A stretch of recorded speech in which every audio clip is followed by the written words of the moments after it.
বাংলাদেশ পাকিস্তান দুই প্রতিবেশী দেশের সম্পর্ক সবসময় ছিল অম্লমধুর। তবে জুলাই বিপ্লবের পর নতুন বাংলাদেশে দুই দেশের মধ্যকার সম্পর্ক আরও দৃঢ় হয়েছে। সম্পর্কের টানাপোড়েন এবং সামনের যাত্রা নিয়ে আমাদের সঙ্গে কথা বলতে যুক্ত হয়েছেন ঢাকায় নিযুক্ত পাকিস্তানের high commissioner Syed Ahmed Maruf. Thank you, Mr. Maruf, for joining us. Well, thank you very much for having me in your show.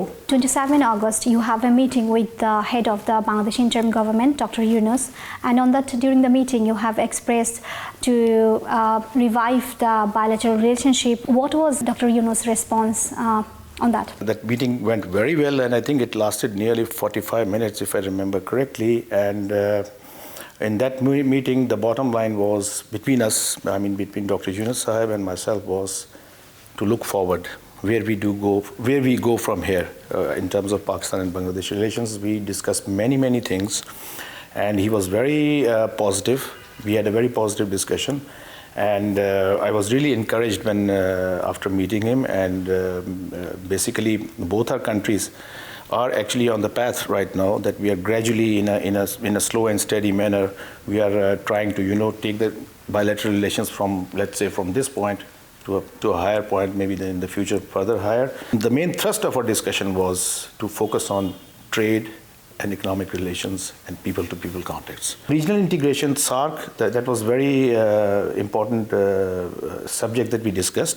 It is very close to Dr. Yunus's heart, the idea of SAARC. You have already done a series of meeting with the Youth and Sports Advisor, Advisor of Foreign Affairs, and Advisor of Commerce in Bangladesh. What was the main theme of these meetings? Recently, a direct ship has arrived from Karachi to Chittagong, bringing in the import goods for Bangladeshi markets. So these are the initial steps that we have taken. This is just one example. The Pakistani government seems interested in to operate a direct flight from Karachi to Dhaka. How far you have reached on agreement? We will see in the year 2025, maybe by the mid of 2025, maybe earlier, but certainly I'm hoping, fingers crossed, 2025 would see resumption of direct flights between Pakistan and Bangladesh. On that note, do you think that the Indian authority will allow to use their airspace? You see, International Civil Aviation Organization, ICAO, has certain rules. The countries' airlines do fly in the airspace of other countries while traveling to a third destination or something. I don't think any country would have any rationale or any reason to not let any airline to fly over their airspace. Indian newspapers and Indian experts have expressed concern on these direct maritime links between Dhaka and Islamabad. In upcoming days, it will become a security concern for India and also for Bangladesh, because speculating that Pakistan might be illegally carry some weaponry and some anti-Indian groups might be the user of these. You cannot stop anybody from speculating anything. The fact is that it's a direct shipping line. It's going to bring in the goods as every other country brings in, and as long as Pakistan and Bangladesh, we are confident there is nothing.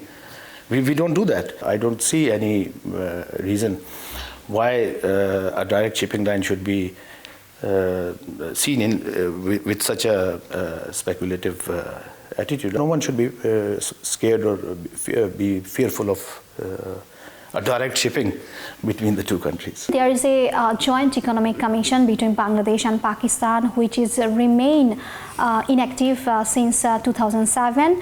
And as you say that you have already have series of meeting with the present interim government advisors. So is there any update, or what was their take on to fully start this economic commission? The process stalled for such a long time. It wasn't. It went dormant basically. To restart the process, obviously, both of our sides have to do the homework, and at this point in time, the work is in progress, and we are closely coordinating with each other to have the first meeting again. In the coming months, we will see the resumption of the Joint Economic Commission between the two countries. What can Bangladesh get? Especially in food security, like wheat or rice or onions and there are quite a few other industrial inputs which we produce. We have a comparative advantage, which we are going to, or like in the first shipment that came, they brought in all that stuff. There is a margin for both the sides and different commodities to exchange. The highest we touched in the last 16 years was close to $1 billion of bilateral trade. Pakistan had was like nearly 700 million, and Bangladesh had like around 100 or 200 million. So there was a lot of not really balanced trade relations, lopsided or maybe more in favor of Pakistan. So once this trade resumes and it continues for a while and everything is smoothened, then we will see there would be a improvement on the Bangladesh side as well in terms of their exports to Pakistan. Pakistan is one of the defense equipment exporting countries, and there is also an agreement between Bangladesh and Pakistan on defense cooperation. Do you think that in upcoming days there is a fair chance of strengthen this defense cooperation? As far as some kind of equipment or something is concerned, it depends, upon the needs of the Bangladeshi government if they need it. But our main thrust and main focus is on training exchanges, and there are quite a few senior officers in the Bangladeshi armed forces who are graduates from National Defense College, Islamabad. So that is actually our main thrust in defense cooperation. Recently, Pakistan have included Bangladesh on its visa waiver system. How come Bangladesh is benefited from this? Two categories of visa. One is the tourist visa, the other is business visa. These two categories are the one which are very efficient and very quick and are free of cost for Bangladeshis as well. During your meeting with the Youth and Sports Advisor, he expressed that Pakistan should acknowledge the truth in 1971, how both countries can heal their past wounds and move forward. Let me start by saying that, Pakistan wants this issue to be resolved as much as Bangladesh wants. We do not want this to continue forever. Unfortunately, in the previous 16 years, there was no possibility of, getting it resolved because of, many reasons. We were not even talking before, Once we start talking, we are engaging, both our sides are engaging, we are moving forward.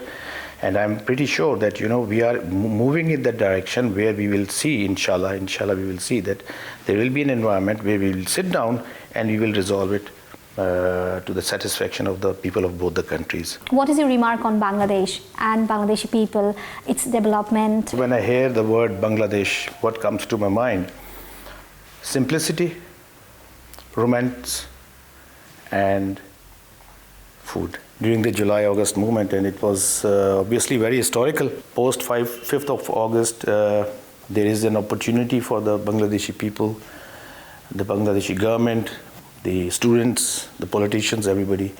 They want to make a new beginning. We can only wish them all the very best for a new Bangladesh that the people of Bangladesh aspire. You also have traveled several districts in Bangladesh. You have tasted Bangladeshi food. How was those? Best place that I visited so far, which personally I feel was the best, was Sylhet. The winds that were blowing across, they were so pleasant and refreshing, and the landscape and the lush green, those tea gardens and everything, that was really, that really impressed me. Your kachi biryani, that is really something out of this world for me as far as I'm concerned. The way it is prepared and the aroma that comes out, Rosh Malai of Komila.